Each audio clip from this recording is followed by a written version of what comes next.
أهلا ومرحبا بكم متابعي قناة ستارز في فيديو جديد. ما تنسوش أصدقائي دعمكم لنا بالاشتراك في القناة وتفعيل الجرس باش يوصلكم ما جديد معنا، ومرحبا بكل تفاعلاتكم في التعليقات عن آخر المستجدات السياسية في تونس. وبعد إيقاف رئيس حركة النهضة راشد الغنوشي، كشفت منذ قليل الأستاذة وفاء الشاذلي عن تطورات جديدة في قضية رئيس حركة النهضة راشد الغنوشي الموقوف على ذمة قضية الاعتداء المقصود وتبديل هيئة الدولة.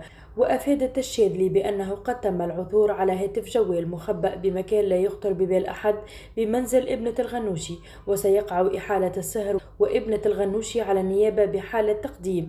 وكما أضافت الأستاذة وفاء الشاذلي عند تفتيش مقر ابنة الغنوشي تم العثور على مبالغ مالية من العملة التونسية أكثر من 400 ألف دينار وآلاف الأوروات والدولارات. كما تم حجز دفتر صكوك لحساب أجنبي لدى محمد الكوماني، وتم حجز كشوفات بنكية لعدة حسابات بالبنوك الأجنبية.